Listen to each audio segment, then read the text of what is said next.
ஆண்டவர் இன்றைக்கு நம்மத்திலே கடந்து வந்து கர்த்தர் வாக்கு கொடுக்கிறார், நான் உன்னை தப்புவிப்பேன், நான் உன்னுடைய குடும்பத்தை தப்புவிப்பேன். கர்த்தர் சொல்லுகிறார், எந்தெந்த காரியத்திலிருந்து உங்களை தப்புவித்து வெளியவே வர முடியாத அளவிற்கு சங்கிலிகள் கட்டப்பட்டிருக்கலாம், சிறைச்சாலை போல உங்களை அடைக்கப்பட்டு அதிலிருந்து வெளியே வர முடியாமல் யார் என்னை தப்புவிப்பார்? கர்த்தர் இன்னைக்கு கிருபையாய் வாக்கு கொடுக்கிறார், நான் உன்னை தப்புவிப்பேன்.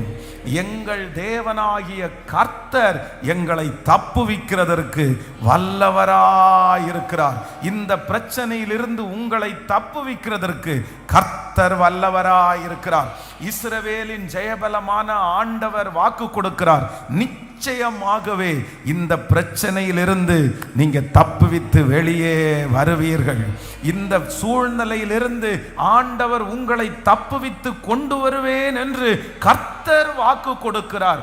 நான் எப்படி தப்புவிப்பேன், எப்படி தப்புவிப்பேன்னே எனக்கு தெரியலையே, எனக்கு விரோதமாக இருக்கிற சூழ்நிலை அவ்வளவு பெரிது, ஐயோ யாராலும் தப்புவிக்க முடியாது, நான் ஒரு பெரிய முதலையினுடைய வாயில சிக்கினது போல நான் சிக்கிட்டு இருக்கிறேன், நான் சிக்கிட்டு இருக்கிற அந்த சூழ்நிலை வித்தியாசமானது, யார் நினைச்சாலும் என்னை தப்புவிக்க முடியாது, யார் உதவி செய்தாலும் என்னை கைதூக்கி எடுக்க முடியாது.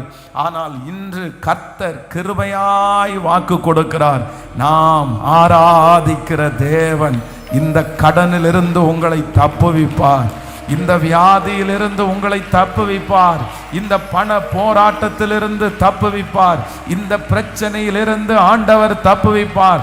இந்த சூழ்நிலையிலிருந்து கர்த்தர் வாக்கு கொடுக்கிறார், நீங்க தற்கொலை பண்ணிக்க வேண்டாம், நீங்கள் மறிக்க வேண்டிய அவசியம் இல்லை, இதிலிருந்து தப்புவிக்கவே முடியாதுன்னு நினைச்சு நீங்க வேற எந்த முடிவும் எடுக்க வேண்டாம். கர்த்தர் வாக்கு கொடுக்கிறார், நான் உன்னை தப்புவிப்பேன். ஹல்லேலூயா.